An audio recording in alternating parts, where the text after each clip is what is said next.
David, do you see that it shows now that it's streaming on Facebook? I wasn't watching that, but yeah. Oops, sorry. Yeah, so the upper left corner. Oh, okay, gotcha, yeah.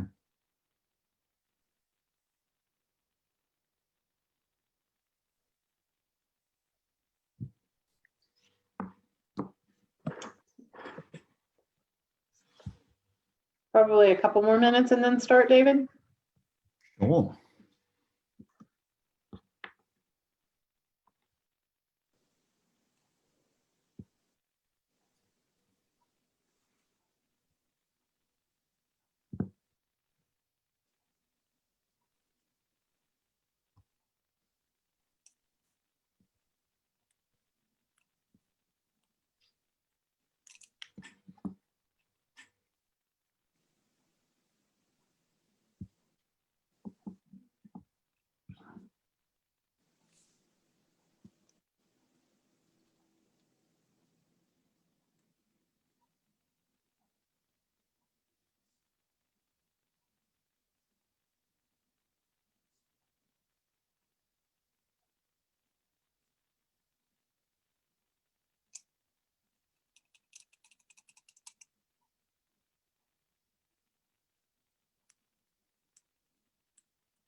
Facebook is indicating that at least 9 people are watching it live. Okay. So Cynthia, do you think we should get going?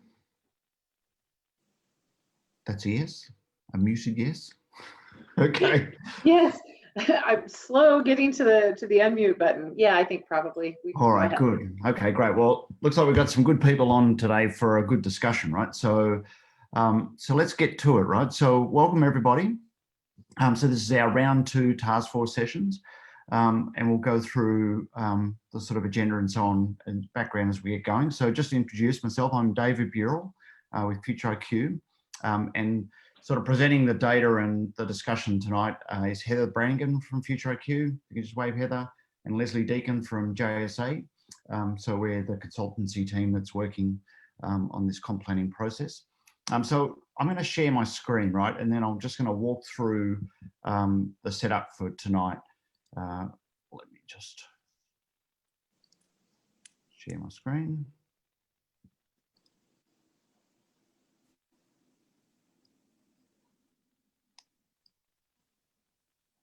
Right, okay. So I assume you can see that now, right? So you're going to be looking at the screen a little bit, and then we'll also have us all on the screen together having some discussion. So obviously tonight we're talking about the Housing and Neighbourhood Task Force Round 2. We are going to be doing some rapid polling. So if you're either on the Zoom call or on FaceTime on the live streaming, you can participate in the polling. So you download the Poll Everywhere app. And you can set up sign in, you can set up a account. It's easy as, and when we get to the polling, I'll give you the username for the poll itself. So really simple to do. Just a couple of housekeeping things. So if you are on Zoom, if you could mute, and then we'll obviously be able to have some discussion, but that way we won't get any background noise like the dogs and all those sort of things that we normally get. It is being recorded, so you remember that that this will be here for posterity as well as it's live streaming. So the steps for tonight, right? So we're going to have a bit of an introduction recap of the overall comprehensive planning process, just very quickly. And then actually we're going to take some time to go through some of the initial results that are coming from all 4 task forces. And the reason being is that these things are not completely separate, right? Obviously, there's a lot of cross connectivity between the topics we're talking about. And I think there's actually a really fascinating kind of story emerging, right? Both at the data level, but at a larger narrative about the community and where it wants to go. And we want to have some discussion about that. Then we want to deep dive into some more specific questions that Leslie and I will walk you through in terms of the housing and neighbourhood options. That'll include the rapid polling and then, of course, the next steps. So you'll all seen this diagram probably. So this is the sort of layers that we're going through building the comprehensive plan. So there's the community visioning work that was done last year that identified the community aspirations. We've been working on what are the planning implications from that as part of the comprehensive planning process. Been working on the character area projections, overlay topics, the future land use map, which is now, they're now in draft stage, then of course to the comprehensive plan. The land use map, which you can see here on the left, and then the character areas, they are now on the portal in draft form, open for comment. We've obviously been probing these issues because these are the foundational kind of elements of the comprehensive planning. And of course, we've been probing these through the task force sessions, but also through the discussion topics. So we've had the data from the task force first rounds on the portal, so you can watch the videos, you can look at the rapid polling results, look at the slide deck. Discussion topics, they've been a lot of fun actually, where we've got 8 of the 9 have now been posted. So everything from talking about this Smithfield Downtown Community Oasis to trying to understand downtown, gateways, Main Street, corridor experiences, community and rec centres, potential local foods and so on. And I know a number of you have been jumping on and commenting on those discussion topics as well. I think it's a really great way actually for the community to jump in, for people to jump in and have a say.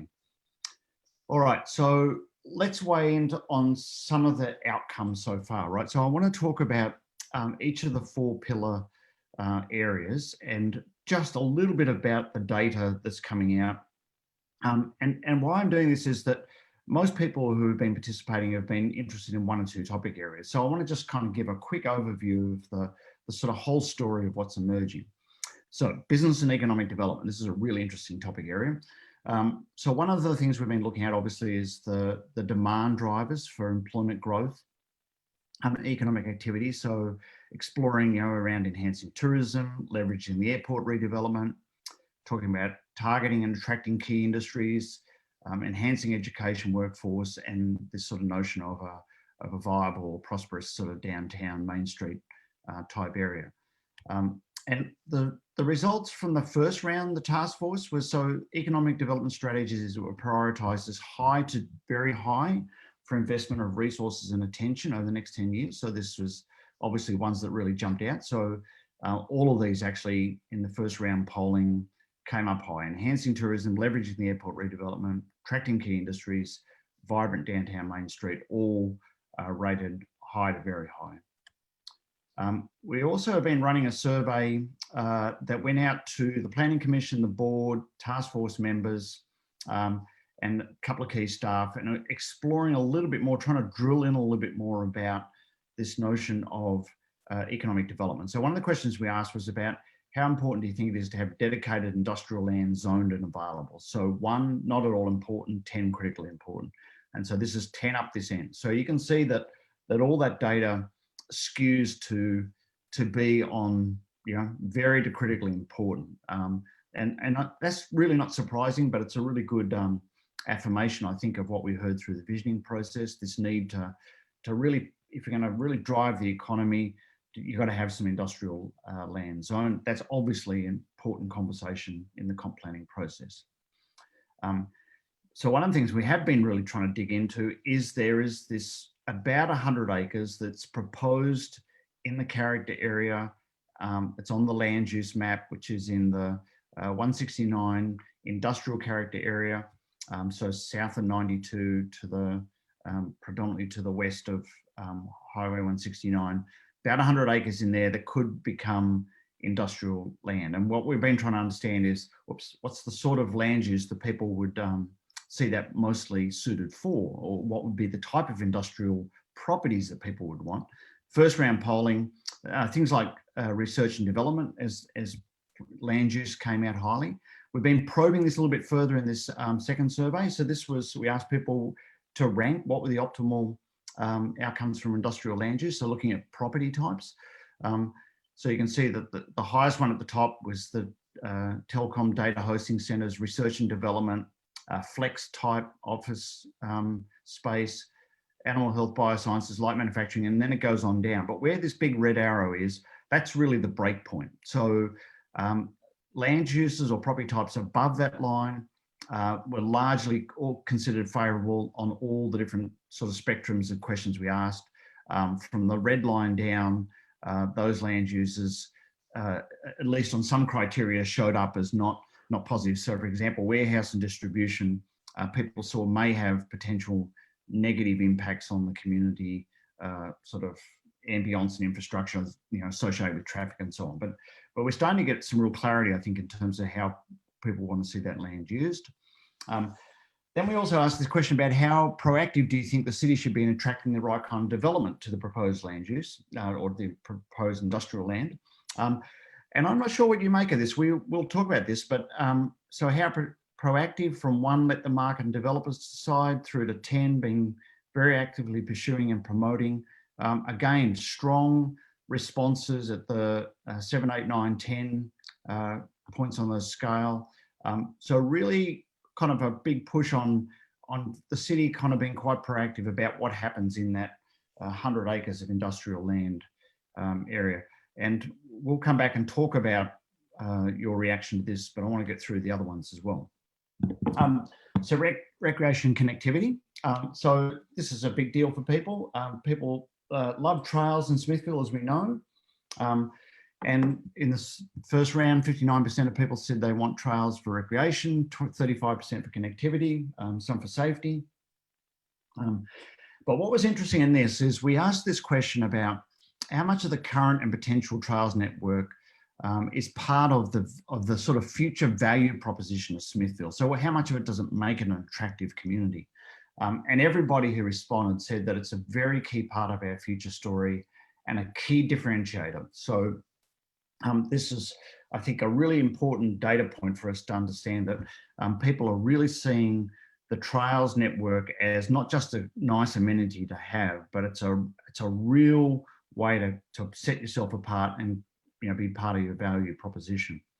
And that's really built around this idea of this whole eastern corridor, Smithville being long and skinny north-south with 169 right up through the middle. The eastern side offers the potential to have a trail system that's connected, where basically you could get from one end of the community to the other, and even down into Kansas City without really ever having to get on a road or be on a sort of a multimodal sort of environment. So that's all good. So we wanted to then try and probe sort of about appetite, right? So one of the questions we asked in the first round was, Smithville has the potential to create a unique trail and connectivity network and has new resources which can be leveraged. How bold do you think we should be thinking, all right? So this is sort of a, it's one thing to say, oh, we want a great trail system, but how bold do you really want to be? And over half of people said, let's be very bold. Let's think big and out of the box. Let's create something unique. The other half said, let's create a workable integrated network of trails in a realistic timeframe of 10 to 15 years. So nobody's saying, let's not do it. Everybody's saying, let's do it well. And it's really, the debate is about velocity. The other part that's really important in trying to understand this is that, you'll see it in the discussion topics, but you can also see it in the survey data. People are really leaning towards a preference of a complete separation of the trails from the road network, as opposed to being lanes on the road, or something like the complete streets approach had some favour as well. We also were talking about, and this was this sort of overlaps to the business and economic development, but it's about connectivity. So we talked about sort of food, because culinary is sort of a big deal these days. And we asked the question about how important do you think culinary could be to visitors and tourists? And again, 91% of people said very important and could create a great new niche for the community. And actually you can see on the discussion board, the food topic also has got a lot of comments too, people talking about how to really build that sort of unique culinary experience for residents and visitors alike. So it's both part of your value proposition, but part of your economic development strategy. We asked people about what types of festivals and events would work best in Smithville. Lots of stuff about music and sports and all those sort of things. Moving to the small town feel and sense of community. So this task force, we've been probing a lot to do with this notion of this downtown community oasis, which is this character area that's actually grown to be quite large, goes from the lake to the west side of 169, sort of north and south. This is the sort of pink in the middle is the historic downtown sub-district, to give you a scale. And this really obviously is a sort of falls directly from the vision because of that notion about, having that strong sense of a sort of community oasis and so on. In large degree, 94% of people in the first round of polling said the concept was great, and really we've had nothing but positive commentary about this. Things like the Riverwalk, for example, people seem to love that. This idea of being able to sort of create the economic connection between 169, the historic downtown, through to the lake. Lots of interest and support for that, and people really see this area, I think, kind of being the beating heart and soul of the community, which is where the community can come together and there'd be a lot of those sort of community activities. So we asked people also about the idea of what should happen in this area between essentially the downtown and the lake. So there's a proposal to have some phased annexation of the Smith Fork Park to create this sort of large sort of oasis area inside the floodplain. A lot of interest in having that be multi-use, but all very much community focused. So expanding the parks, recreation, community gardens, environmental education areas. No one wanted to really just leave it alone, but people wanted to see some good ideas and good things happen to it. We also sort of probed a bit about what should be the downtown kind of feel. So we're trying to translate, obviously, people's sort of desires into a planning framework. So trying to think about, sort of zoning and all those type of things. The words that really jumped out for people to describe what would be the desire for the residents, and actually it was also reflected in the data for what they thought visitors would like, would be that it would be vibrant and classic. So we've been trying to probe a little bit in some of the homework about what does vibrant and classic look like, and what is it, what sort of reflects that if you were to turn up in the downtown. We've also probed on density. So we did this right from the very get-go, from the launch. But this is some of the data from the community survey. So certainly a willingness to have a sort of an increase in density in the downtown. So, and actually moderate is, it's got some significant density in that. So people aren't shy of that at all. And again, we sort of probed a couple of topics in the first round. One was about this gateway. So this gateway between Highway 169 and where Main Street runs through into 169. Everybody recognises that as a really key area. And when we asked people what should happen there, a lot of creative stuff around signage, visitor centres, archways, artwork, things like that, vegetation. But people want to really make a statement in this place, right? And you can see that on the discussion board as well. Some sort of good sort of conversations there about what should happen with the old bridge and all those kind of things, right? So really good practical stuff. And then there's also this proposed commercial area, which is this downtown 169 subdivision, both sides of 169, but to the north of the downtown. And again, people sort of play with, you can get a feel for how people want to see that area used, really as an extension of the downtown, with this sort of idea of sort of unique retail and restaurants and, those sort of community type commercial activities. Of course, then there's the Highway 169 corridor, which we've been probing. And that's such a big issue because it goes north to south, and really you're never going to go through Smithfield without being on 169. So we wanted to kind of try and understand, how much in this comprehensive planning process do we need to be thinking about what's the experience, or whether there's a need for a sort of a coherent sort of visitor or traveller experience on 169. So no doubt 82% of people said it's essential, we need to address this. So for most people, it's on their mind that they're having to think about what happens on this corridor. And obviously we've been probing the different sort of character areas that 169 goes through and what might be those different experiences. We've also been probing the Southern Gateway entrance. So this has actually been a really interesting topic area. So we have this point where obviously you're coming from Kansas City at the south and you cross at the moment some invisible line and you're suddenly in Smithville. And of course, the concern is that Kansas City is moving north, right? And even from the scenario planning and the think tank and the visioning, the fear for people is that Smithville basically gets swallowed up by Kansas City and that it just becomes an undifferentiated suburban extension of some sort.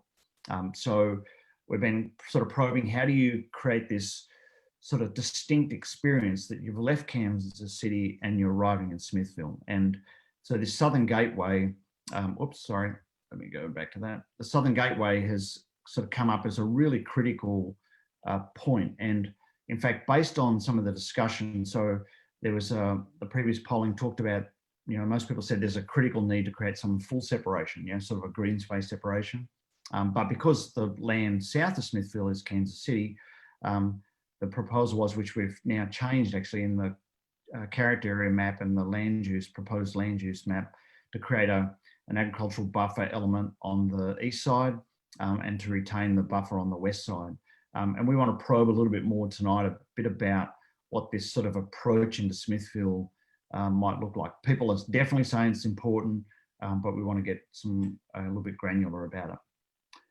And then of course, we're exploring the notion of the community or recreation centre. This is currently running on the discussion boards at the moment. It's a really interesting one because when you kind of really present it as there's a big cost to this, it costs money to build, it costs money to maintain. Generally, communities that have that sort of infrastructure, about 20,000 in population. Smithfield's not there yet, not going to get there in this 10-year comprehensive planning phase, most likely. And so the answer, most people says in the task force said it's critical to do, 23% said it's critical to do, 41% said be great but not urgent, 23% think would not be needed in the next 10 years. So, but we do know that there is a community appetite there. So that's something that we're trying to work through. Then the last pillar, and then we'll have some discussion, right? And you should be familiar with this one because it's the neighbourhood and housing options. Just a couple of high level things out of this one. Obviously, we're talking about the different character areas, but overall, Smithfield's population's forecast to grow 3,500 to 4,500 residents in the next 10 years. It's been growing quite consistently since 1990. But in the polling in the last round, most people think that the projection is the pivot might be to the upside. There might be more growth than actually what the long-term forecasts are suggesting, and there might be a few things that would drive that. So obviously then that brings the issue about where do these extra people go? And so we've been playing obviously with this sort of notion of density. We have the northern residential character area, largely detached single family homes. This idea of this community oasis, having some maybe sort of higher density in the downtown and surrounding areas. And then of course the 169 South character areas is areas being probed to be sort of perhaps higher density residential mixed with commercial. We'll talk about that. So that's this. So we'll start with the northern character area, right? So when we asked people about that, so that's obviously a lot of the existing residential. People did feel that it'd be great to focus on concentrated cluster development with a mix of housing and green space as an overall feel and experience. So looking at some sort of targeted infill and clustering, so it doesn't just end up being sort of pockets of sort of disconnected development. At the level of the community oasis, people wanted a broad, vibrant mix of historic downtown, mixed housing, green space and community amenities. So people saw a lot of potential in this area for that type of neighbourhood development. And then the South character area, this is where people saw that there could be mixed live, work, professional office space. And overall, the feel should be of a professional office park feeling with clusters of high density housing, particularly tying into the trail on the east side when that eventuates. All right. And then the last one was we asked people about how important do you think environmental considerations should be in new housing? And obviously, the majority, as you can see there, of people were leaning towards we've got to think responsibly about that as we go through development cycles. So I want to have some discussion, right? So that's a fair bit to absorb, right? But hopefully you've been tracking a fair bit of this as we go through the process. And I think we've got the right people on the screen here to have some really interesting discussion of what does this tell you about where Smithfield's at in its history, right? And if I can just perhaps kick the ball, get started, get it rolling. And I want to test this with you because I think this is really important to the flavour and the ambition of the comprehensive plan, is that what I see in that data is a lot of appetite. You know, so I see a lot of appetite for two things, right? So for change and for doing things really well, right? So people are saying, you know, we can, you know, we want to be bold on things, we want to be ambitious on things, but that actually is to me is a bit of a pivot for the community, sort of really going from sort of not quite reactive, but sort of more sort of status quo to quite a proactive kind of strategy around investment and planning and so on, right? Because you're talking about a fair bit of intensity being desired, and that means you've got to get all your systems organised and all the planning kind of set up. But I thought I'd just throw it open and we'd be really keen to hear what's your reaction to that preliminary high level set of data, which hopefully you've seen in task forces and on social media and on discussion topics, but just pulling it all together into that sort of a very brief narrative. What's your reaction to that as people who are, you know, interested stakeholders in Smithfield? What's that telling you when you see that sort of assembled data set? So let's have at it. Let's have some just a good kind of reflective, open discussion. So I get the feeling that there is a pent-up demand for life. People want to get out and actually have a life that's centered around the community. Kicking away the old, I know that Smithville for years, decades, had a reputation for we don't want any change, we don't need any change. If you don't like it, you can go live someplace else. Well, now that seems to have gone completely the opposite direction. We love it here. There's a lot of wants and desires, and a lot of it I see is very positive. And I think from the data that you were putting out, it's thoughtful. Yeah. It's not just, I want it, give it to me. It's actually thoughtful. Yeah, that's a really good comment, Deb. And in fact, a lot of we were just talking about the discussion boards the other day, and I'm surprised by how lengthy and thoughtful a lot of the responses are. There's certainly an expression of desires and wants, right? But I think there seems to be, you know, sometimes on those type of topics you get, you know, they become a bit of a soapbox for different sort of opinions. But, you know, we really haven't seen, even from the very get-go, Deb, in the visioning, you know, there was a sort of a concern about when the naysayers would come out of the pile and sort of start to, you know, criticize things and so on. And but we haven't seen that at all, really. I mean, one of the things that's just as an outsider that's really struck me about Smithfield is that exactly what you said, which is there's this desire to really get on with it, right? There's a sort of a sense, and I guess what I'd love to hear some comment on is to how do we translate that into the comprehensive plan, right? So because, you know, it's easy to come up with here's a couple of, you know, or a whole range of big issues, right? But of course they all have to get planned for and funded and so on. And so, you know, that's part of what we're trying to noodle through as well. So thanks, Deb. But some other comments. What other, for other people, what is that data telling you, or, you know, what's it reflecting for you? What are you reading from that?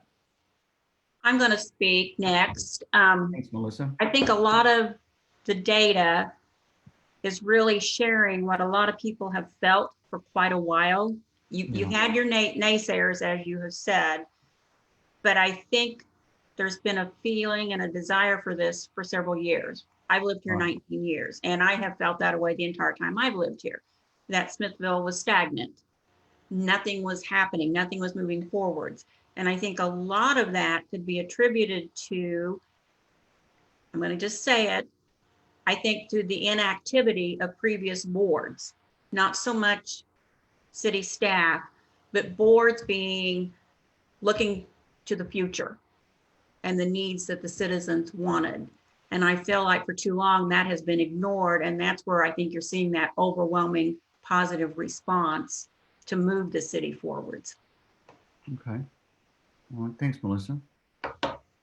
Yeah, David, we've been here 17 years, raised our boys here, and the energy that we've felt the last 3 or 4 years is nothing compared to the time frame.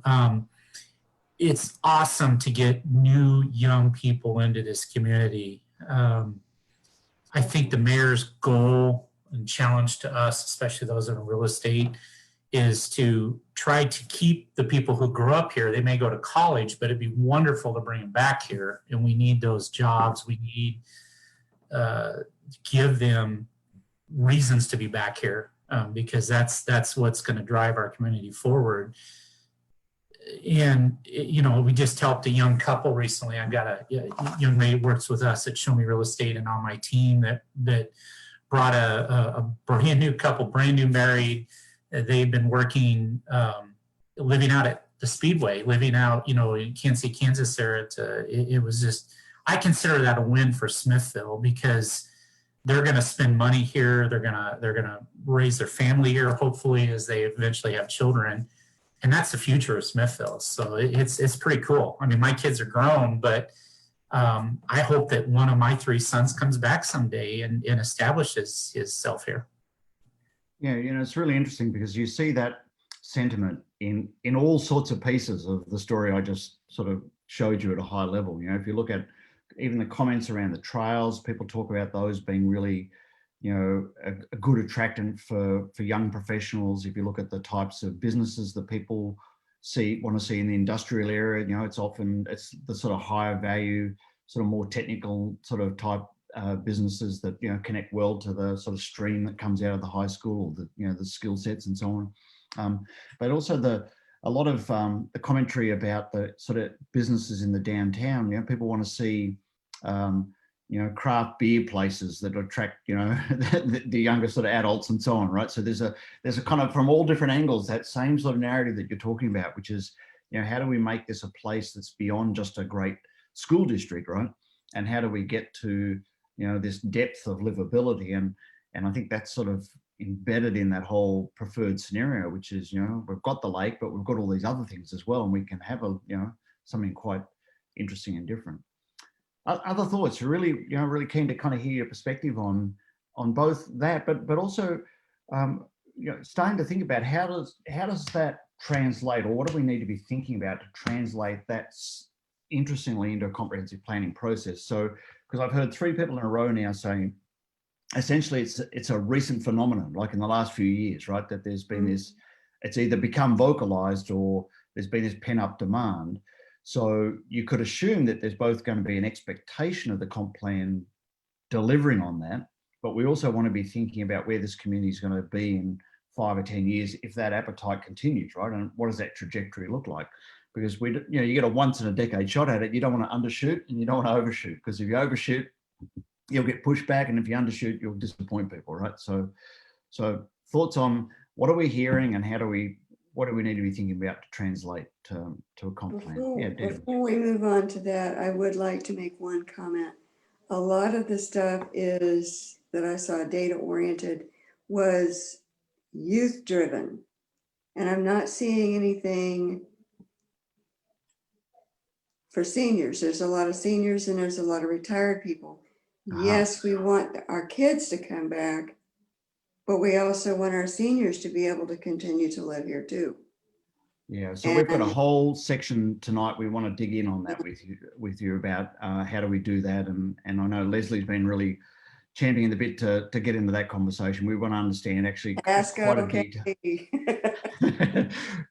quite a detailed level about how we do that, because actually when we look at the demographics, you know, one of the things that's going to happen in the next 10 years is the second largest age cohort, which is currently 40 to 49 year olds, is going to become 50 to 59 year olds, and then so on, right? So thinking about that future housing need, that's going to be a big part of tonight's conversation.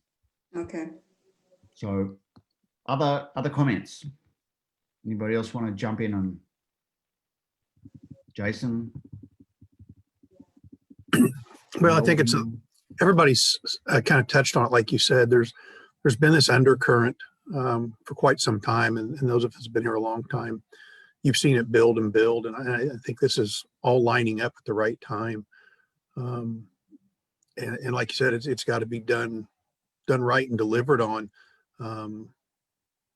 but to capitalize on the opportunity, you know, you got to give the folks what they want as best you can, and you know, not disappoint, like you said, not undershoot it. Yeah. And I think Melissa was hit on a lot of things. Is, you know, sometimes for elected officials to do something like that, it takes courage. It's easy to deliver the status quo, but obviously we're past that point now, and it's actually, for being here for a couple decades, raising a son who's kind of got the typical family. I've got a son, daughter-in-law, and 2 grandkids. It's excited to see where Smithville is and where it's going to be compared to where it was 20 years ago when I moved here. I tell these young officers as they come in, you know, just stick around for a little bit. It's going to be night and day difference in what you see here. I agree. I tell people, buckle up because it's coming. But I think the key point, maybe I'm jumping ahead to You're right. David, your other question here on how do we do that? You know, as a city, you know, we're preparing this comp plan, which is all good and well. And I think the base of that to me is probably the infrastructure with what we're developing here. That's the city's responsibility. We have to provide the resources for that industry to come. And I don't know how we go about selling the city for those industries to decide to come here, other than making our infrastructure and the layout of our city attractive enough for them to come. Yeah. I think we can take it to a certain point, but then it goes beyond what we as city officials can do. Yeah. Yeah, you know, Melissa, that's a good point. If you look at we haven't done our transportation plan yet, but we're doing water and sewer. I'm guessing we're going to spend about $100 million into the next 30 years on infrastructure. If you, between stormwater and trails and sewer and water and roads and everything else, and Dan, I don't know if you want to talk about it here, but he's working with those commercial businesses right now, and he can kind of give us some of their insight on why they're picking Smithville, if he wants to. Sure. No, absolutely. Part of it is, I think, again, the mayor goes back to challenging us, for those that are in real estate, to really spend time focusing on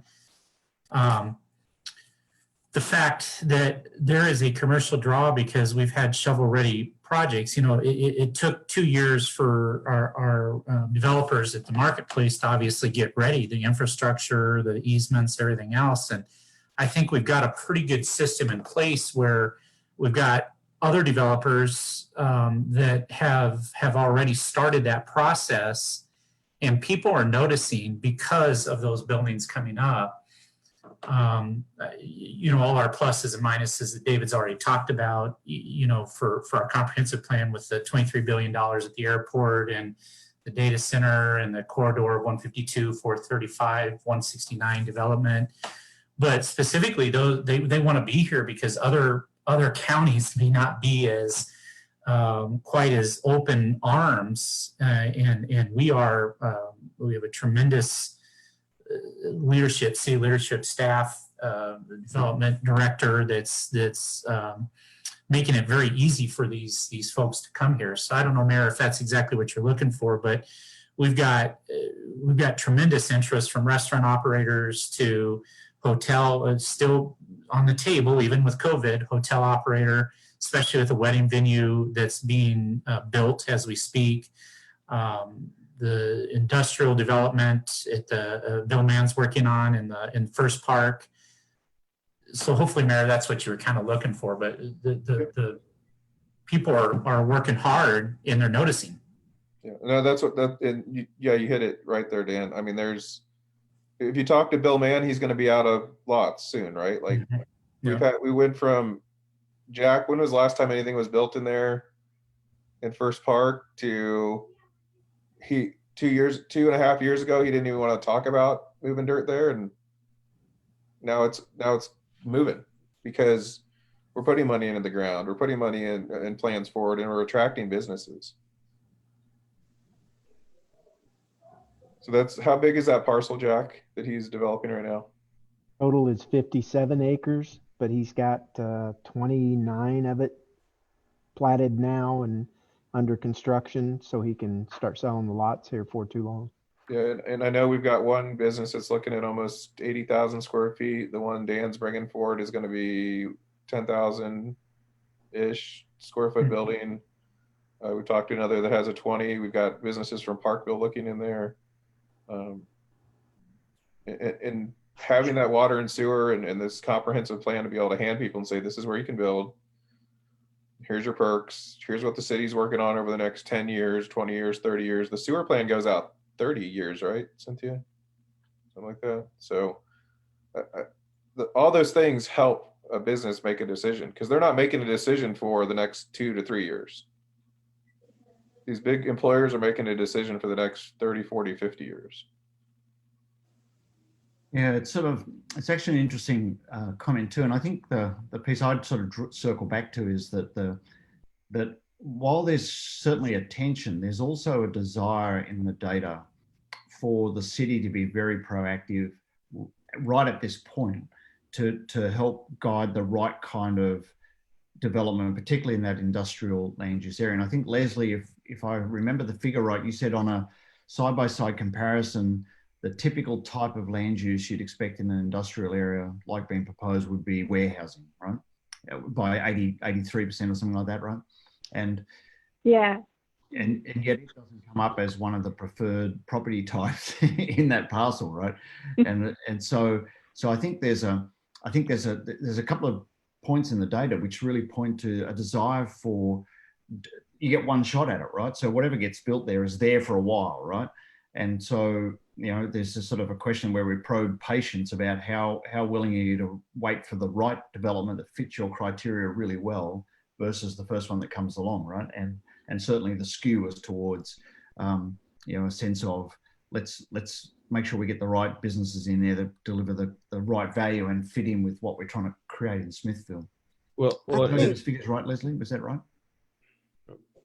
I would like to, let's just get this right the first time. I would like to see some very strong thought going into what it is we want to attract, because I know we said we don't want to be Gladstoned, which is surrounded by Kansas City, but we didn't want to become Gladstone either, because I lived in Gladstone for a number of years growing up, went to Oak Park. And I remember North Oak Trafficway becoming just one little tiny little strip mall after another. And to the cost of redevelopment for something like that is astronomical. So Gladstone is in process of changing and building itself into a vibrant community. But if we do this right the first time, we won't necessarily have to do it right the second time. So I'm kind of in favor of, let's figure out what's going to work best for us, rather than just take whatever comes along.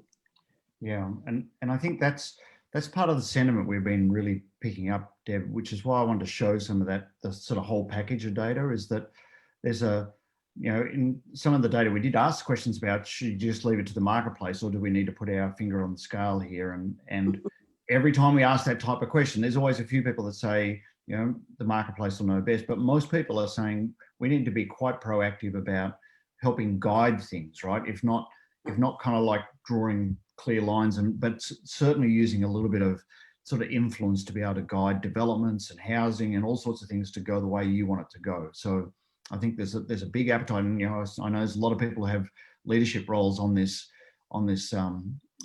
task force discussion. So I just wanted to kind of reiterate that. Leslie, did you want to make any comment just in terms of what you're seeing in terms of the appetite, just from a sort of a planning perspective as well? Mm-hmm. Yeah, I think Deb and Daniel and Melissa, your comments, especially in relationship to housing, I think are spot on about, Smithville right now has this great supply of houses for that traditional home ownership, family-oriented unit. And what we're seeing and what we're hearing from folks is that we want to make sure we have that inclusive range for different types of housing, so that as Smithville moves forward in the next 10 years and more people are attracted to Smithville and it grows, you really have a multitude of options rather than just giving up all of your land for the same type of development. So I know in particular, we're really excited about kind of diving into that a little bit more on today's task force meeting. And then just another comment in relationship to kind of the comprehensive plan overall for those that may not be as familiar with what a comprehensive plan is or how it's actually a tool for the city.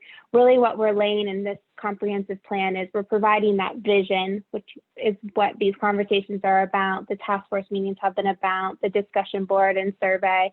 It's really documenting that collective vision, pairing it with, Melissa, like you said, like the roadmap of where can this occur and where do we want this occur in the city, overlaid throughout the city's municipal boundaries and surrounding area. And then lastly, we're looking at these implementation steps. So what are the actions that Smithville can take, not just towards the big ideas, but having these incremental approaches to really take the city's fate in your own hands and work to creating some of these goals. So that's just a little bit of insight. I know David was asking if anyone had any thoughts on how this relates to the comprehensive plan. So I wanted to make sure we had a little bit more of an understanding in case anybody in the group or on Facebook Live isn't quite exactly sure what a comp plan is. Any other thoughts, David or Heather, to add in? So maybe, Leslie, that's a good segue to dive into some of the details. So what we want to now do is we're just a couple of background sort of data sets about projections of population and so on. And then we want to weigh in with some really granular kind of questions, actually, right? And Leslie, you can walk through these with me when we get to them. But we're going to do some rapid polling, right? So because I think we've got a really good emerging sort of I guess picture, right? We're filling in all the dots, right, and colouring it all in. But there's a little bit of detail we want to probe a bit further into Deb's comment about aged in place housing and so on, right? So we want to explore some of those topics. So I'm going to share my screen again. And all right, so we're going to go to do some a deeper dive into housing and neighbourhood options, right? And so that's one of our key pillars, as we know, right? Just a little bit of background data. If you look at the population forecasts, somewhere we're looking at 1,500 new housing units. So, if you want a take-home figure, the data basically says somewhere between 1,300 and 1,700 housing units in the next 10 years. The task force thought the risk would be to the upside that there might be a desire for more of that, but no way you look at it is there going to be anything other than new houses. So the question is, well, where does that go, right? Where does that population go? So we've been talking about density scenarios and typologies. This is right to the point of what we were talking about, the issue that Deb was raising about housing. The second largest age cohort in the 2017 population profile was the 49 to 59, right? So by the time we get to 2027, that's going to be the 50 to 59-year-old age profile, right? And so we have this sort of larger bubble of people who are moving into sort of retirement, active retirees and so on. So now's the right time to be thinking about the housing needs for that group as they come through. There's plenty of sort of single family homes for school-aged families, but what happens to people as they see their kids leave home, but they love Smithville and they want to stay there. So you can play it out, all these kind of different scenarios to think about how much land do we gobble up on different types of density. And so there's been a lot of probing through this process about density and appetite for that. And I think we've been mostly surprised that there's a sort of a willingness to embrace it. I think people understand the need for that. But you can see the issue if you want to put 1,500 new residential developments. If you go from low density agricultural land, you're going to use up 45% of the land space down to 0.4% if you go to high density multifamily, right? So it is actually a really big mathematical equation.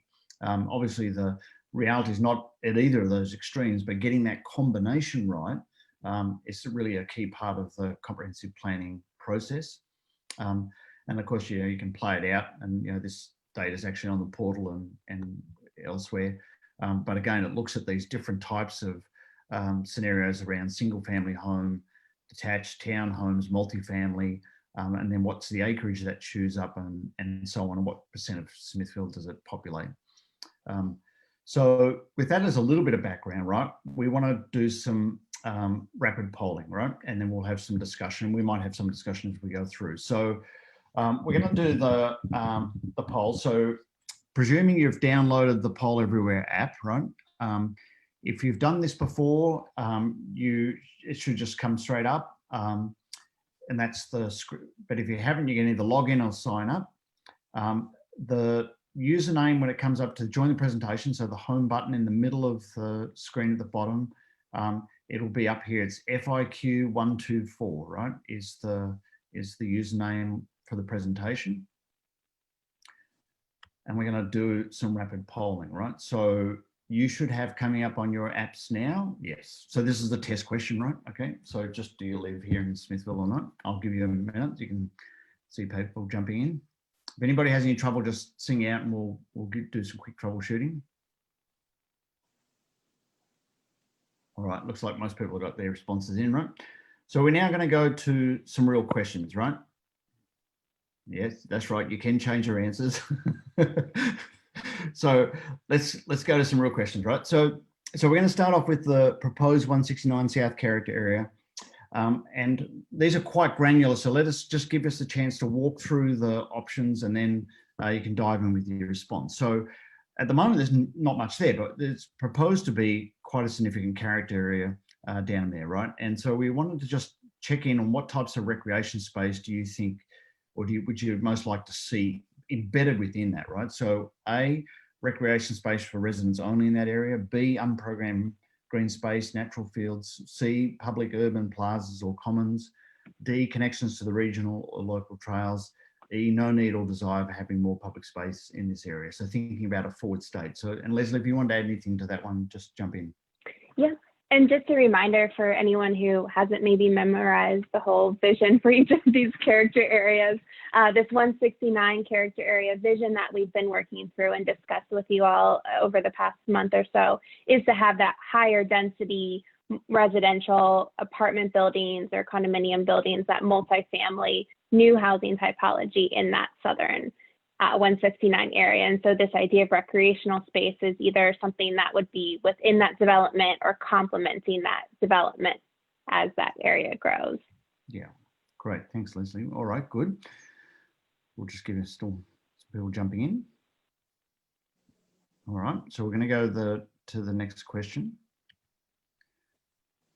So this is about the building orientation and the relationship to Highway 169. So think about that southern gateway, that entrance into Smithville. This is what we want to sort of probe at a little bit further level. So in that southern character area, so it's the bottom end of Smithville. So as you cross the city limits, how do you want to interface with the buildings, right, that are going to be commercial, residential along that kind of corridor, right? So do you want them, A, to face outwards towards the highway, so commercial, residential frontage, or do you want them to face internally into open spaces and shared amenities, or a mix of both, right? And we're looking at this particularly as the experience of somebody in Smithville as you enter that area, drive through it every day. All right. Leslie, did you want to add anything or? That's good. Just with this orientation, when we're thinking about buildings that are oriented maybe towards that 169 corridor, that might result in buildings that are closer to the street or fronting the street more, whereas when they're facing internally, oftentimes that's set back from the road a little bit more, it's pushed back. You might not see it as much in the corridor as you go through. More like a corporate Interesting. village type thing. Yeah. Yeah. Okay. All right. So next one. So we've talked about this buffer, right? So people are wanting this kind of buffer from Kansas City. So for the South Corridor, what's the best strategy for creating the buffer effect? So you have open land at the south end with wide empty setbacks, and to degrees that's what's in the draft land use map at the moment, and the character area. A gradual increase in density and proximity to Highway 169. So as you kind of go up 169, sort of think of it as, you know, it kind of comes in. So you sort of, you know, might have sort of a V going in. Use signs are designed to create a change from Kansas City to Smithville. So it's sort of more of a visual cues. Landscape features and planted buffers. So Leslie, did you want to add anything to those? Yeah, just the difference between A and D, since they're both kind of talking about natural landscape versus planted landscape. If you're envisioning that open land, how it looks right now, to continue on into the future, that fits more in that A category, versus D is looking more towards designing a landscape or adding new plantings or landscape features to create a different buffer from what exists with the open space. Okay, yeah. Okay, good. So it might be a little bit more kind of manicured or kind of curated, right, as an entrance experience. Yeah. All right. Okay, good. All right. So we'll go to the next one. Okay. So Leslie, do you want to lead us through this one? This is into your wheelhouse. Yeah. Yeah, absolutely. So we wanted to just hear from the group today, this idea of having this higher density residential development in that southern area is a new idea for Smithville. You don't have anything that necessarily looks like this right now. And that helps provide kind of that range of different housing typologies as Smithville moves into the next 10 years, which supports more types of people that either currently live in Smithville to have a housing option for them to stay in Smithville, or to provide an option that might be more attractive to people coming in. So when we think about having this new density and this higher density in Smithville, we wanted to just kind of hear from the group, especially in this question, on what's the right mechanism for the city to start thinking through how to determine what that density threshold might be. So it could be A, looking at the marketplace currently as it works in the region to see what similar developments or desirable developments have in terms of a density from a number of dwelling units per acre, which is a common metric for density. It could be B, setting different criteria and design of the development of the lot, such as lot coverage or building height, that would really control what you would see and feel in terms of density. It could be C, looking at Smithville's current density factors as a guiding decision making, and maybe utilizing the existing zoning or existing density and saying, okay, let's double what we have and use that as our metric. Or lastly, D, thinking through, are there incentives or things that we want to see that we can push the development towards by allowing bonuses, such as density bonuses, by providing public amenities, or maybe it's more landscaped area or buffer areas, but it's basically instead of mandating or providing that maximum density, you have a more flexible density option that incentivizes the factors that you'd like to see. So it's a running narrative, and I saw people kind of tagging their votes as we went along. Yeah, it's really interesting actually, and it does. The one thing that's really jumping out on this is that we don't want to be referencing the existing density as a guiding factor, or the density guidelines. So, all right, good. And I like the idea here too of, you know, what A says to me is that by studying other developments, you get a chance to be able to really get quite precise about the type of thing you're looking for here. So, all right, so let's go to the next one. Okay, so this is, I'm just going to explain this to you, right? So this is the Council Bluff character area. This is the high school in here, right? So, and the Performing Arts Centre and everything. So Liberty Street's that line that comes down onto the apex there, and then this is 92 here. So the next question is going to really deal with this area here, right? So, and it's an area that we pulled into the Council Bluff character area, but we're kind of keen to get your thoughts about what should happen there, right? So east of Highway 169, along 92 and south of Liberty Road may become desirable for development. So what do you think best suits this area? So if that kind of triangle chunk was to be developed in the next while, parks and places to play, B, more places to shop and dine, C, neighbourhood business services such as dry cleaners or hair salons, D, recreation and community centre spaces or centre-like spaces, E, ecological and nature-based amenities. So have at it.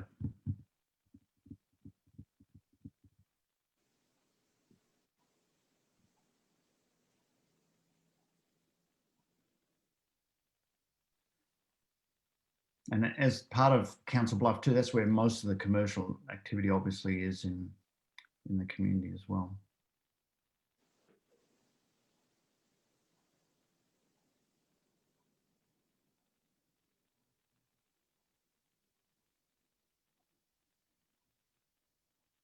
Interesting. All right. Okay. So that helps us. So Leslie, does that help us enough in terms of that area? Because I know we've been kind of quizzing ourselves about that, right? Yeah, I'm actually surprised that there weren't more votes for parks or rec or that some more natural-based amenities. That's interesting to see so many people vote for that places to shop and dine category. Yeah. A little surprising there. Well, and the other one too is the Recreation and Community Centre, because I know whenever we talk about that, that area is one place that people keep putting their finger on the map saying could be there close to, you know, our sort of, you know, library, high school complex in that sort of social infrastructure sort of area. All right, so let's go to the next one here. All right. So we're going to talk about the northern residential character area now for a second, right? So this is way up the top end, right, which is where a lot of the single family homes are. And one of the things that came out in the previous, so I showed you the data from that, is that people talked about that what they thought should happen up there would be, in terms of how infill would occur, that it would occur in sort of cluster development. So this idea of rather than just sort of random, you know, sort of developments across the landscape, that there'd be a more of a concentration that would have some sort of natural sort of clustering to maximize amenities and so on, right? So we're asking what elements of cluster development do you think would be most desirable in that northern residential character area? A, shared recreation facilities like pools or clubhouses. So some, you know, homeowner properties have those already. B, parks and communal gardens. C, shared amenities like parks, theatres, outdoor eating areas. D, natural fields and preserved spaces. Or E, a mix of everything. And while people are voting, I'm going to provide just a little bit more insight on, you know, what this cluster development might mean. Oftentimes when you look to create a new neighborhood and you go through the subdivision process of a parcel where you're taking a big parcel and you're putting a lot of homes on it, you can have traditional subdivision design that basically kind of splits all the lots into equal space and, you know, gives everybody their third of an acre or half acre lot. And alternatively to that traditional idea is this idea of cluster development. So a subdivision can come in and instead of everybody getting that equal half an acre, so to say, everybody has a little bit of a smaller lot size so that you can prioritize more open space that you can either actively program or retain as natural features. So you have more compact housing, smaller lot size. A lot of times they're closer development, closer together in terms of housing with more space that's allocated for non-residential uses. And it's pretty obvious that people want a mix of all of that, right? Like a really kind of interesting cluster developments is what it says to me, you know. So it's not just like, you know, sort of one dimensional, but these are really sort of vibrant and well used sort of cooperative areas. Okay, so do you want to walk us through this one, Leslie? So this starts to get to some sort of more technical details in some of the typologies. Yeah, absolutely. So we're going to switch from looking at kind of the character-based area questions to thinking more in terms of some of the housing needs or themes that have emerged through this comp plan work. We have been hearing, of course, that there's more of a need for aging in place ideas. This aging in place concept is really basically saying, okay, are there housing options for people at all ages, particularly as people grow into that, 55 plus age bracket outside of a nursing home or an assisted living. There's many different ways of providing this aging in place option that communities across the country explore. The first idea is providing accessory dwelling units, which we'll talk more about, but that's essentially putting in like a granny flat or an in-law suite or a backyard bungalow where your mother-in-law could live, or you could move into your daughter's backyard if you wanted to stay in the community. There's also the option B of providing age-restricted communities, so a whole neighborhood that everyone would be 55 and up. C is making sure that there's, that single-story ranch-style home, not necessarily in a restricted community, but the type of home that anybody in all phases of life could live in, essentially. D is taking a similar idea as that ranch-style home, but putting that into an apartment building or a condominium building, which again is a mixed aged community. It's a non-restricted community potentially, and even in that, it could be that south area with getting a taller building and with an elevator. And then lastly, E, any combination of the above. And we do have a series of these aging in place questions too, so we'll make sure to start some discussion. But it looks like people are looking for a range of options. Yeah, Okay. and I think this is going to be a big issue in this community, over the coming years. In fact, we've heard it already, is that people are sort of bumping up against the need here, right? So understanding this a bit better is good. So Leslie? Yeah, so now let's dive a little bit deeper into this concept of the ADU. Again, an ADU is an accessory dwelling unit, and it's providing a housing option within or adjacent to a single family home, either as part of the structure or as a separate structure on the lot.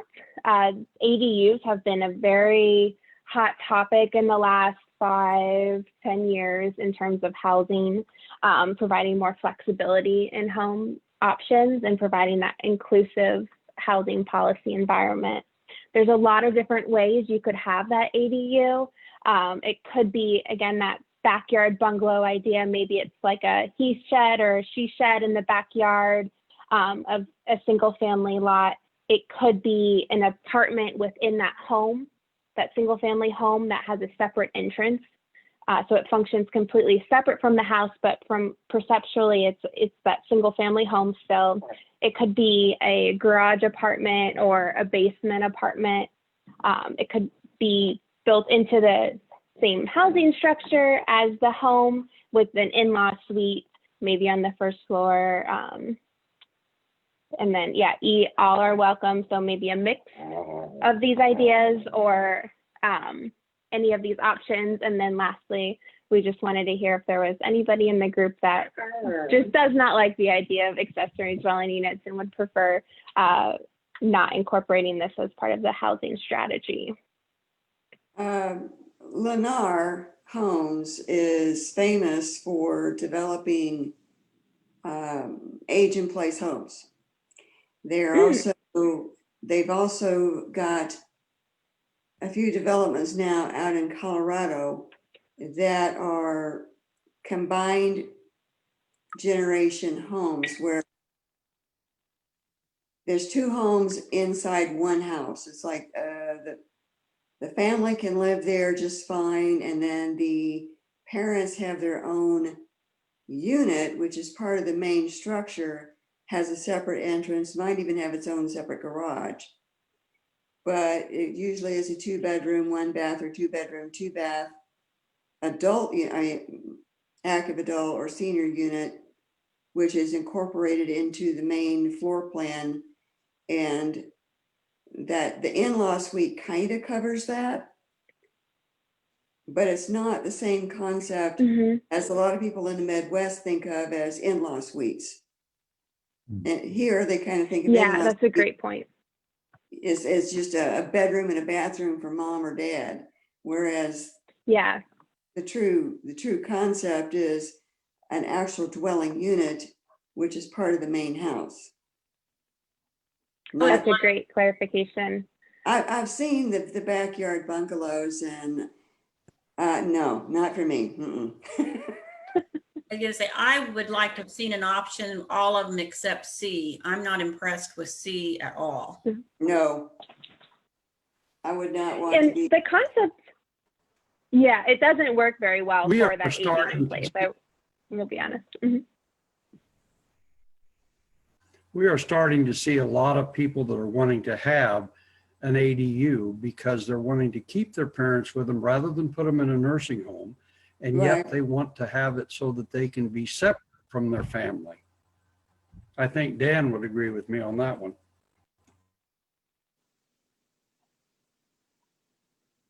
All right. So I think And this is good. another quick point on the clarification too with the accessory dwelling unit. This ADU concept is not exclusive to aging in place or senior housing options. It also works very well with Daniel, with what you're mentioning earlier, with kind of that boomerang population and people, the younger cohorts moving away to school, but coming back and trying to save up to buy a home in Smithville, but not quite there, and living in their bedroom doesn't quite work. So it really has a range, and it relates a little bit too, for any questions on how this might relate to tiny homes. It's kind of a similar concept, but traditionally your ADU is going to be larger than a tiny home. So a tiny home is like 200 or 300 square feet. The average ADU is usually like 600 to 1,000 square feet, so a little bit larger than that concept. So I wanted to probe a little bit, Melissa, if you're willing, that you mentioned you were not in favor of garage apartments. So Fonzie would be very upset to hear that, of course, right? So what's your resistance to that, Melissa? I just, of all of them on there, I think that would be the most unattractive Okay. in appearance. I just, Okay. if you're going to go to that point of it, I think you'd be better off with the in-law suite in a home. Okay. Gotcha. Or B, the apartments with separate entrances, right? Right. Yeah. Okay, good. So aesthetics becomes important, right? So I understand that. Okay. All right, good. So Leslie? Perfect. So if ADUs became a part of Smithville's housing strategy, I know that there's a cohort that's not interested in this idea, which I'm excited to talk more about and open up to discussion in a few questions. But if Smithville wanted to go ahead and look at this as a strategy, what types of residential developments do you think would be preferable for incorporating this idea? Would it be within new single-family residential developments, new construction? Is it about looking at retrofitting the existing homes in Smithville to have an ADU? Should we only be looking at the larger lots in Smithville, maybe over an acre, where you can incorporate a secondary structure and it's really not noticeable for neighbors' backyards? Or should we just be very flexible and just say, hey, any residential lot that can accommodate an ADU, go for it?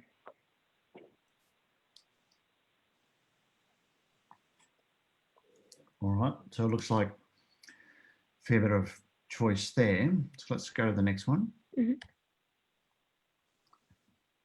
So I'll take this one, Leslie, right? So So where should senior housing or age in place efforts be most concentrated over the next 5 or 10 years? So again, we're thinking about character areas. So remember, running north to south, there's the North Residential Character Area up the top.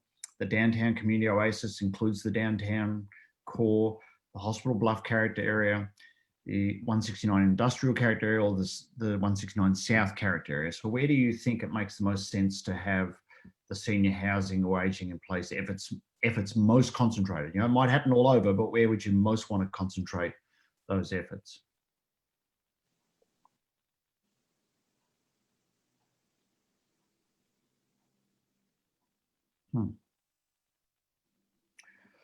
All right, that's interesting. So Leslie, let's put a pin here to come back and talk about the Hospital Bluff Character Area appeal, because that comes out as the highest one.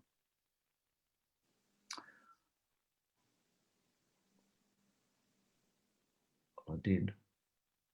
All right, so it looks like we're all in. We'll go to the next one.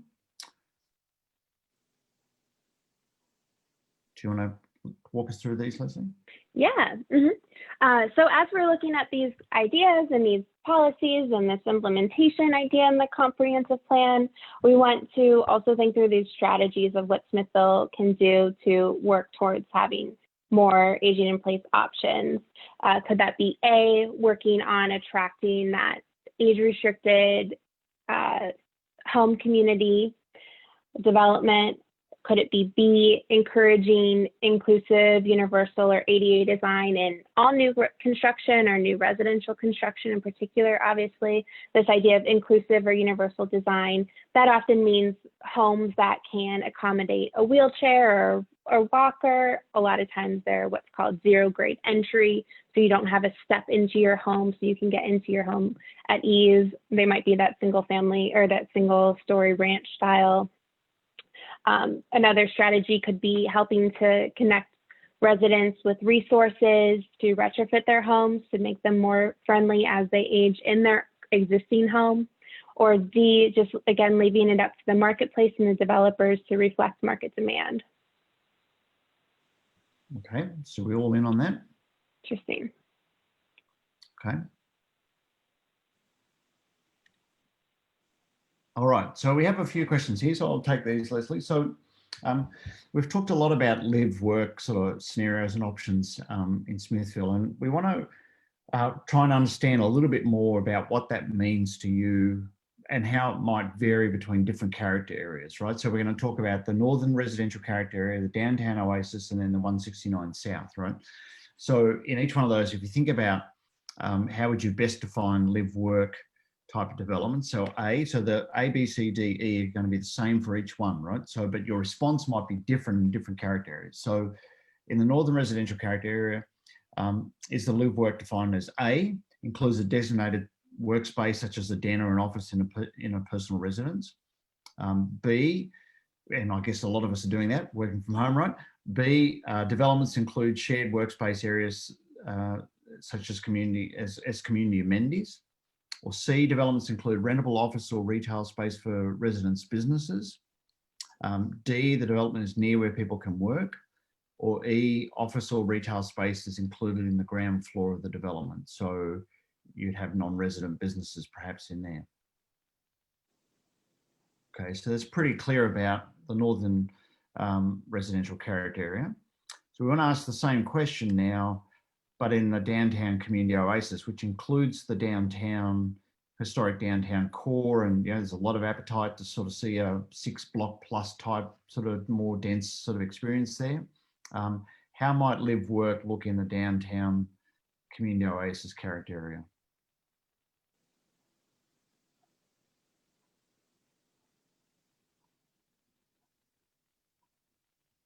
Okay.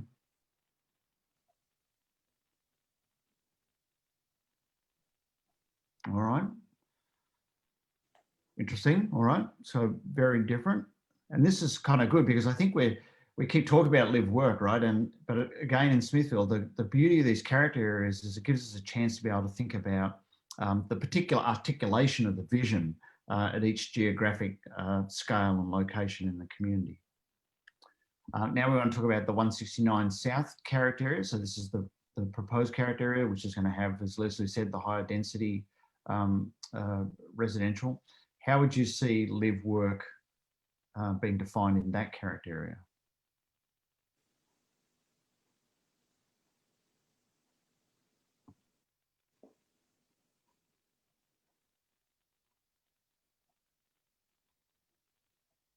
Okay. All right.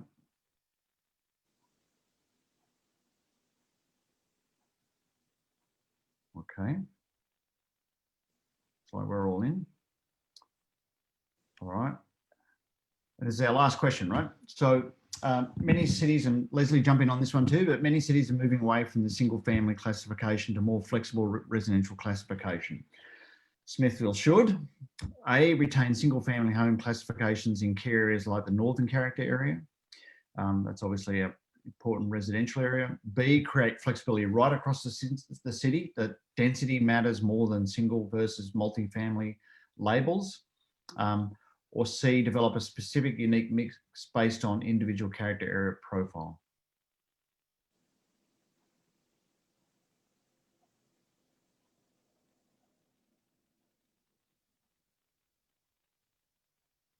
Okay.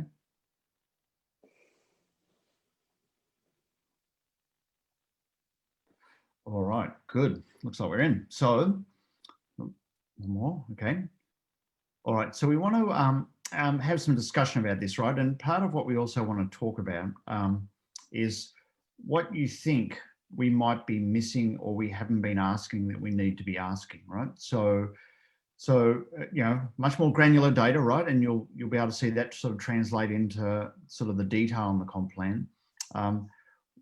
What is there anything that we have that we've not been asking that you think we should be, right? So in terms of, let's start with what's missing first of all, and then Leslie, let's have some discussion about some of your observations and probe some of those points further, right?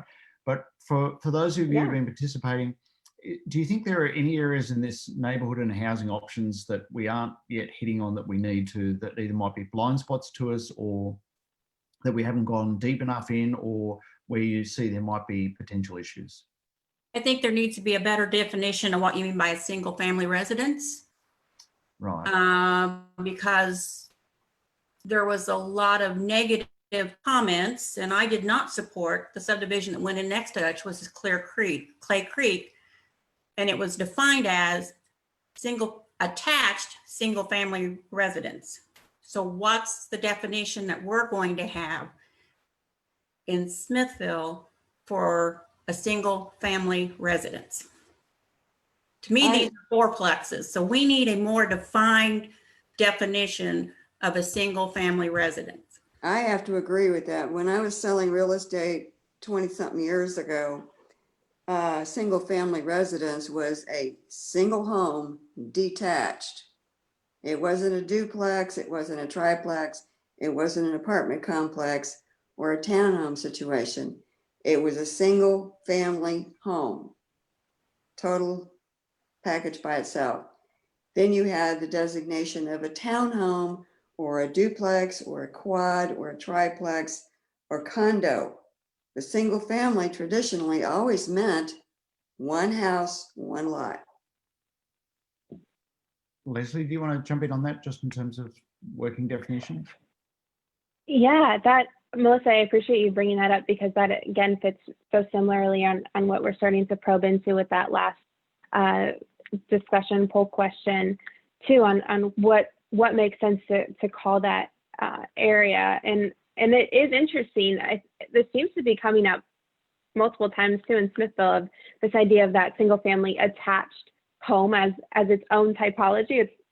It's not really called a townhome, and it's definitely not that traditional detached single family home that you see. Melissa, do you have any thoughts on what that working definition might be, or any important attributes besides that distinguish between detached and attached? Detached is the key word there. Mm-hmm. You have I selected retained single family home classification. It should say detached single family. And one house to one when lot. we think about, yeah, and when we think about where to apply that term too, when we think of the future land use map, or when we think about describing the vision for residential communities in the comp plan, do you have a sense on what particular spots in the comp plan that you want to make sure stay detached, or is it more of just the theme overall between No, I single think family the detached? northern end, when we very first started this comp plan process, and we stood around the table and we looked at the different homes that you presented, I think even Yeah. in the very beginning, we felt like the northern area really going forward should be detached single family homes. Absolutely. Yeah, You I know, think that's as very you go consistent. south, you know, closer to Kansas City is where we could envision more of the With the urban feel. urban feel, right? Thanks, Deb. You're welcome. And in that downtown area too, with not having as much land, that would be a really great place to explore more townhomes of that kind of moderate density. Right, and that's what we talked about, you know, the businesses down below and living above, you know. I think you can kind of start Yeah. that transition as you're heading south from the northern city limits. You would see that progressively get denser as you went south. So Melissa, what would you see in the Council Bluff area? So we talked, that was an area that people identified as would be ideal for sort of aged in place housing, or qualified Right. housing. You know, I think the development that went in next to the library could be a good example of what that area could continue to expand into. I think then you're more centrally located to shopping. I've heard individuals share, you know, they're looking for housing maybe for their significant other as they get older, and they don't want them to have to travel very far. Like maybe they would feel safe driving in their car from there to the grocery store, you know, and that's what I could see going in there is more of the senior housing and being attached there. I'm okay. I think I could see that there. I'd Yeah. like to see more Ashmont style homes for that too. Those units up next to the library, I believe, are 2-bedroom, 1-bath, no garage. And if you're talking about seniors, you've got a lot of slip, trip, fall hazards. And with icy weather and things like that, you don't want seniors out there trying to scrape the ice off their cars and things like that, and falling and breaking a hip and things. And all the seniors I know really would like to have 2 bathrooms, 2 bedrooms, 2 bath, and at least Garage. some kind of a garage. And that lends itself more to the Ashmont style development than it would to those particular units by the library. Those units by the library are, I think they're income restricted as well. So and we actually do need more of those, because there's a lot of seniors. In fact, I have spoken to Dr. Linda Buckmiller a few times, and she's asked me, she's got a lot of patients who are elderly and that would love to be in some place like that that's affordable for them, where they can walk to the library and eventually, walk to the grocery store. We don't have enough of that. So we need something that's low income, or not in low income, but income restricted, but also we need the Ashmont style as well. I'd agree with that, Deb. Leslie, can you help explain to some of it, how does the ADU concept and the single family detached concept work together in the other community? Good question. Yeah, no, that's, that is pretty much the trending conversations across the country with cities addressing their housing policies. There are opportunities to create housing policies in your city to not count the ADU as a unit within your single family attached or detached home. So you could have that, bonus ADU unit that would be permitted. When cities have a very, very strict definition of single family detached, that can be a little bit of a pressure point for having a more inclusive ADU strategy or flexibility in their code and ordinances. So yeah, it oftentimes comes into play as having that language in the ordinances that permit accessory units within a single family detached home.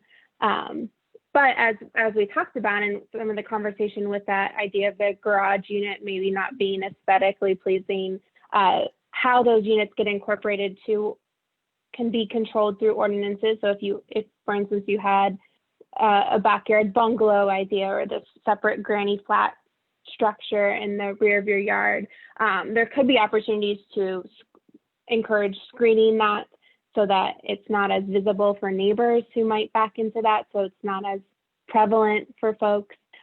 There's opportunities to kind of control the design or encourage designs that are more that fit in more traditionally with the single family detached housing style too. So Leslie, does just if I can just probe this, does this really come down to how hard do you want to lock down on single family detached housing in the northern residential area? Because if you look at the ADUs, people generally said, well, let's just do it wherever we can and so on. But Melissa and Deb, I hear your comment reflected a lot, which is about that northern residential area seems to be a little bit of a, we want to put a ring fence around that, right? And keep that as a sort of a unique sort of family type sort of residential area. So that area is a gateway to the lake and fishing. And if you start throwing all kinds of high density in there, there's already traffic because you've got boats, you've got RVs and all kinds of things going down there. And it's a very popular area for people to want to relocate, who want to take part with the trails out by the lake. They want to go fishing, they want to go hiking, ride their horses, all of that stuff. So when you start throwing a lot of density in there, then you're going to have conflict. Yeah, I don't know if we're talking, I think this is what we're trying to probe. And Leslie, you want to jump in on this too, but I think, if I could just add one thing, I think a lot of the people who are in that sort of 40 to 49 age cohort and older, and we're going to be 10 years older in 10 years, obviously, right? I think a lot of those people are probably residential in that area and may want to stay there, which is where I think the ADUs start to become perhaps an option for boomerangs or extended life there. So I think that's the kind of the fine edge we're trying to work, is that we want to protect it, but does that mean you want to lock yourself out of having your own option in that area if you live I there? already don't have an option in that area. I live up in that area right now.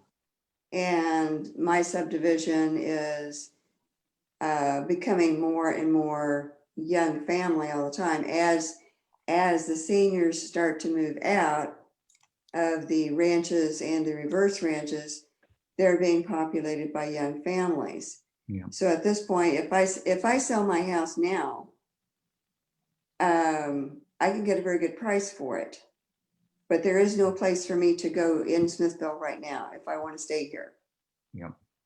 So No, Deb, you're dead on that. That's exactly right. I mean, very good time to sell, but the problem is you better have a place to go, and a lot of folks do not. my son just bought a humongous house over in Johnson County, and I told him I was going to come move into his bathroom. So can I ask Dan a question here? So you jumped in on that. You know this market quite well. I mean, how big is the need beneath the surface of what you're talking about? I mean, obviously, if there's nowhere to move to, people will delay that sort of move. Do you have any sense of how big this need is, how quickly this is upon us? Sure. I think, well, prior to COVID, it was a demand. After COVID, it's a tremendous need for two reasons. One is there are our age, our population is taking care of our mother and fathers. And if they have an underlying medical condition, they do not want to put them in nursing homes. Absolutely do not. So it's increased greatly. There's really two things. One is taking care of our moms and dads. I guess they call it sandwich generation. It's not a derogatory term. It's just these young people are kind of sandwiched in between taking care of raising their kids and then helping their folks. But secondly, Deb's dead on, as well as others. David, I don't know if I'm answering it, but we really do need a mix of ranch style or ADU type living. My wife and I bought a ranch style home a year and a half ago, figuring in 10, 15 years we want to be there. And we spent $60,000 to update it, just for the fact that we wanted to make it the way we wanted. But that was downtown East Meadow Street. And so I don't know if it answers your question, David, but there's incredible need. No, I think it's a really good point too about the pressure on having this type of option, the ADU type option. And I think you're right that COVID's really put a lot of tension on vulnerable communities, right? So that's a very contemporary comment. So Leslie, do you want to jump in on this? Yeah, I am really interested in talking more, especially about what Deb mentioned about density. And I think that relates very, very well with, Melissa, some of your comments about the attached single family style homes. And I'm curious from the group too, if in that North residential area, if we thought of residential development in that area from purely a density perspective, and we said, okay, let's have the plan be that the density of this area, the residential density, would continue in the future. So I think right now I want to say it's like 2.3 dwelling units an acre in that area. And is it more important that what you see and like the visual effect of the detached single family home continue as a pattern in that area, or is it about continuing the density? So not having that higher density development on that lot. You know what I'm saying? I guess I'm curious to probe back into this a little bit more. I think I know where you're trying to go with this one. I think you can achieve both, a little higher density with the flavor of a single family area and maybe accommodate some of the seniors as well. If you do, I have seen subdivisions where a section of the subdivision was devoted to family style homes that were attractive to young families, kids, things like that. But another section of the same development was all devoted to single level living for active adults and seniors. It was all within, it's like a planned unit development. So you had this section, which is family, you have this section, which is senior, et cetera, and it might be maintenance provided, whereas the other side would not. But it would all exist in the same development. So you could do a combination of Ashmont, a combination of cluster, and then a combination of family style family style homes, which would be the 2-story in the larger splits, that kind of thing. There's a lot of acreage up there that could accommodate that. I think this is a really interesting, conversation. Is I think what we're trying to figure out is, are we thinking of Smithville as a macro version of what you're talking about, Deb, which is where you've got all these different options inside of Smithville, or is it the northern residential character area, right? And that seems to be, because whenever we ask the questions, even what live work means, you get a very different answer in the northern residential area to the downtown community oasis character area and so on, right?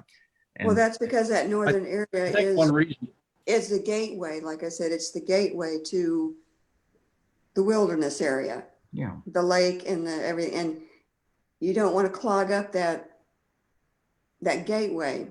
Yeah. I want to say I something. think one reason,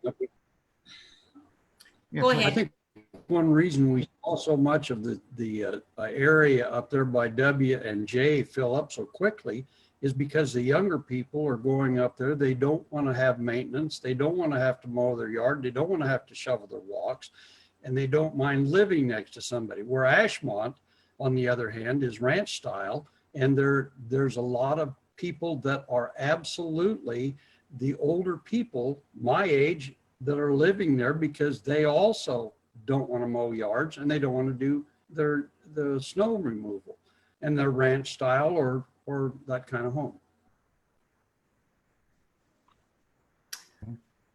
Back to like the 2.3 or the density. I don't know that I want tighter density in the single family detached homes. I don't want to have to look out my window right into my neighbor's window. I don't want homes that close together, even if they were single detached family homes.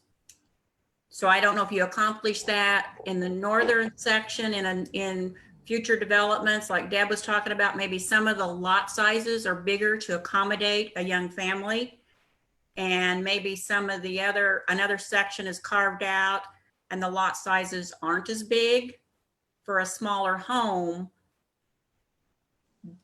but it's all in one development, but they're all still single detached units. But, Melissa, I think your density in Diamond Crest is already over 3 an acre. Which is fine. I'm fine with where I live, but I'm just talking going forwards. What do I want to see? I don't want it to become what I call stack them and pack them. Yeah, Exactly. one of the things I think we've started to trend towards, though, is the 5 and 10 acre lots.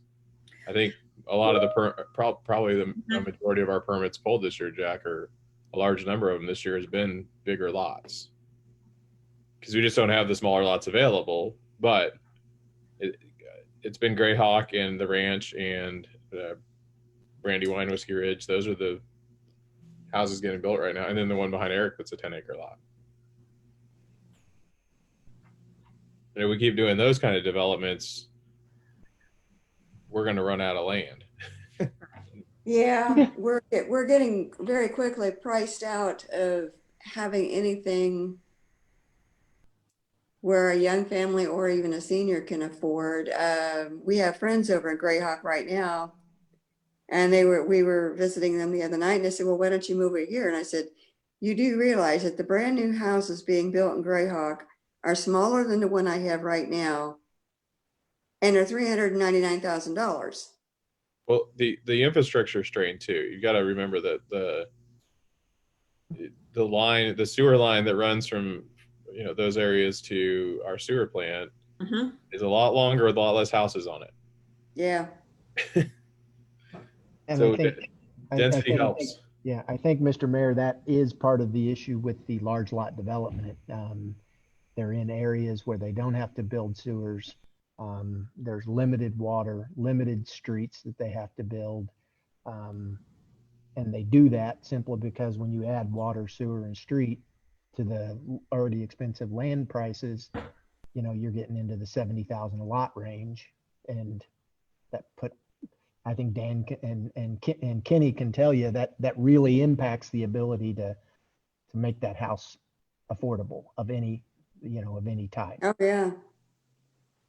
Yeah. So we do need some infill on the north side, but we don't want to get too crazy with our sewer and water too. So a couple buffer areas will help, but I mean, I probably live in the smallest house of anybody that's on this discussion with where I live. Dan's downtown now. Oh, okay. Yeah, but we're okay with that. We didn't want a big, we started small and went large, and now we're happy with the small. He downsized. He got rid of the boys. His grocery bill went to a 10% of what it was. And True. Yeah, I've been meaning to talk to you, Dan, too, about finding something downtown. Well, we're actively looking. We're working with the city. We're working with property owners, trying to really breathe new life into homes that have been abandoned or need some need some help, cosmetic help. So trust me, we're on it hard for you, Deb, and others. Yeah. Dan, if you could expand on that too, with the downtown area in particular, what percentage of homes do you think that need those extra resources? What you've looked at? Yeah, you know, I would venture to say if we're really looking at downtown, I'm going to kind of give you a conservative number, then I'm going to give you what I think. I think 10%, but honestly, it could be upwards of 15 to 20, and the mayor could, or I mean, Mayor, you have a pretty good handle on that. Am I correct or am I off on that? Sorry, what was that? We didn't hear your second now.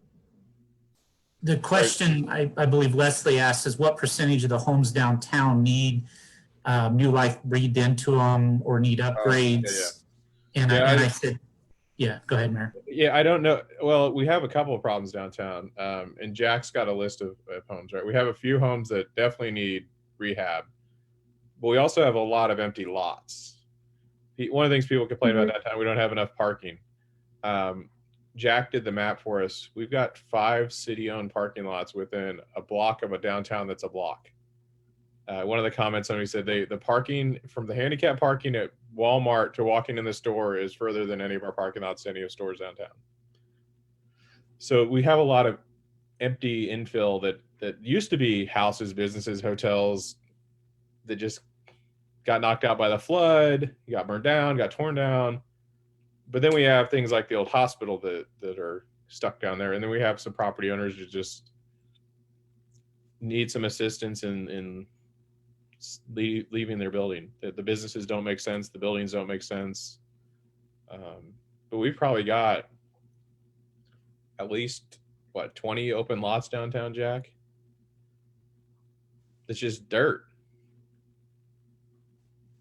And some of it wasn't even serviced with utilities. We just dropped a water main box or a meter box on one of the triple lots that was near the streetscape because we didn't want to tear up streets after we started on streetscape.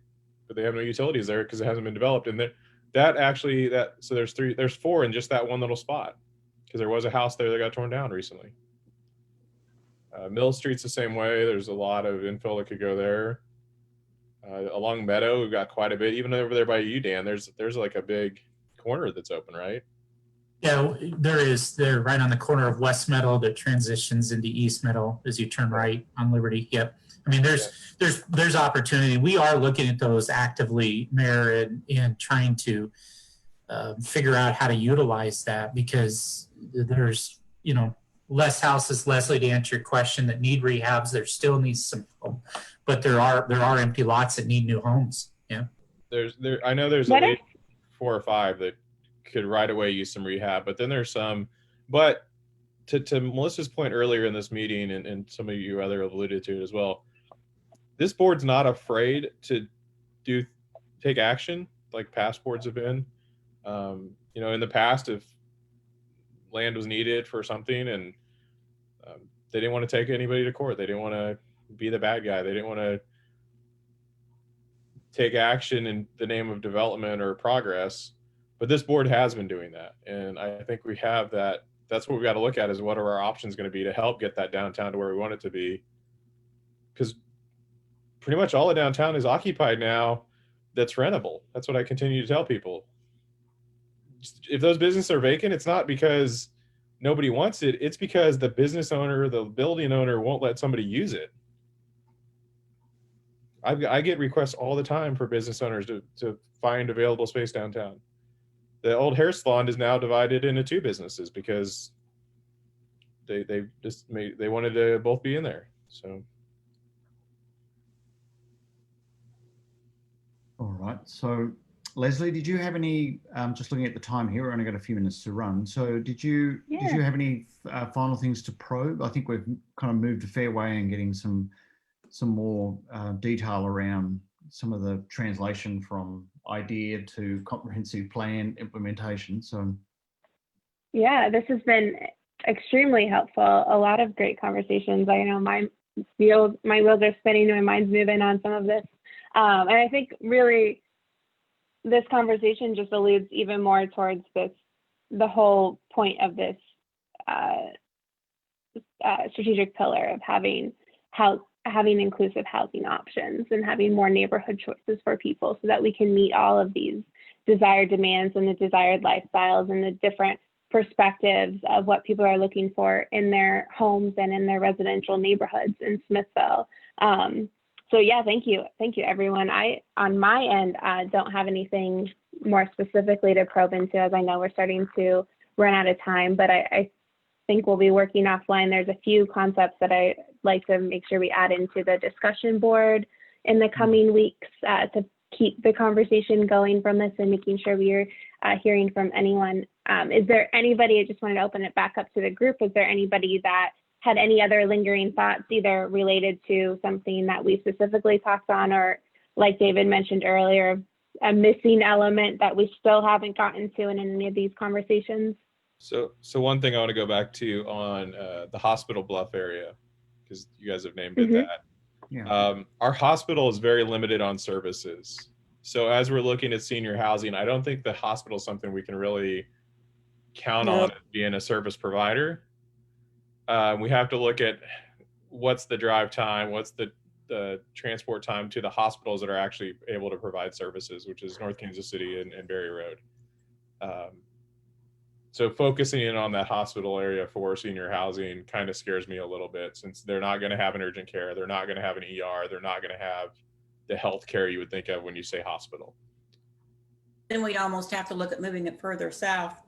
Right. And that's what I'm thinking is, like, south of Amory or closer to Virginia, or, how do we work with Kansas City to open up 132nd Street so even people that are even in like Forest Oaks, or if that starts to develop for more senior type of housing, how do we get people transported without having to take that weird roads back through Woodland and stuff? So that's just one footnote I'd like to throw out there, because that hospital has started to eliminate services, and most recently they've eliminated the urgent care they had discussed putting in. Okay. All right, thanks, man. So just to wrap it up, then, I think one of the things this is really highlighted for me tonight is, I think that this sort of pivot that we started to talk about in the early part of the conversation, about that Smithville's at this very interesting point where you're sort of going from, I don't know, any development would be good, right, through to now all of a sudden we're having to get very focused on protecting certain experiences and thinking about using what's more limited sort of available land in more nuanced ways. And I think the character area approach really helps start to think about how you kind of create these unique types of experiences or protected areas of, different types of housing and so on across the landscape. And actually the character area discussion board's up on the portal. So if you go to the tab on the portal to character areas, you can look at them all, and then there's a comment board we've got there. So if you have additional thoughts, you can jump in there and we can start peppering that conversation. Where I think we're going to start to push that out to the community. We probably started just in the last day or two, but we do want to get people to really engage around those character areas, because I think that's the framework and the tool to be able to think about, what's our downtown experience and how's that different from our northern residential. So it doesn't all just get mishmashed up, right? And, that's the danger if you don't have some really clear guiding principles and some planning sort of underpinning that, the wrong things happen and then you start to lose some of the character of different areas. So we really appreciate you to weigh in on that. So want to finish up. So the next steps here are, obviously, we're absorbing a lot of this information, and we'll be starting to develop drafts of parts of the comprehensive plan. As Leslie said, there'll be a couple more discussions go up on the discussion board, things we want to probe in a bit further.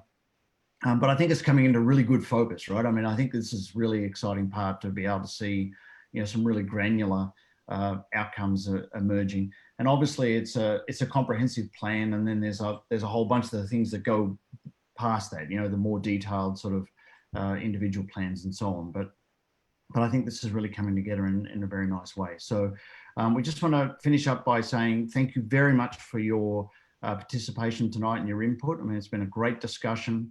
The ability to be able to just have us all together and have these sort of more informal discussions and probe your thinking is just invaluable in terms of help filling in the gap. So we really appreciate your time. Thank you very much. The slide deck from tonight, the rapid polling results, and obviously the video that's being recorded, that'll be posted on the portal in the next day or two. And of course, if you need anything, through Jack or Cynthia, you can reach us if you have any additional ideas or thoughts, or you want more information. So Cynthia, is there anything you want to say or Jack, do you want to say to finish up?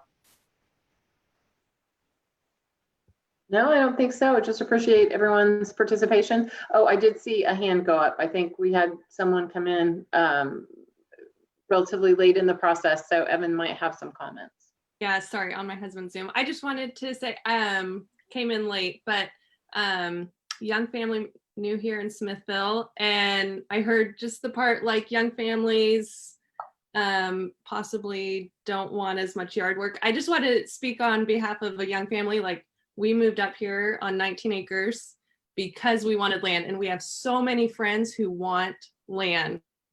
So don't think that only young people don't want land. I think that's a huge factor on why people live here. We live on Mount Olivet, the house with all the flags. So we love the country living. And the quaint downtown is definitely what brought us here a year and a half ago. So young people do want land. Yes. All right, good. Thank you very much for adding that. Seniors, a lot of seniors want some land too. All right, everybody. Well, look, thank you very much for a great conversation. Hopefully you'll be able to weigh in on some of the other task forces this week. So as I said, all this material will be posted if you want to review it, or if you have any other follow-up questions, feel free to obviously contact us. Obviously, we're sort of now moving into sort of turning all this into the comprehensive plan. So your window of input starting to narrow, right? So if you have some if you have some thoughts or additional things you want to weigh in on, sooner rather than later. So all right, so with that, thank you everybody, and we wish you a fantastic evening. Thank you. Okay. Thank you. Okay, Thank you. Thank you.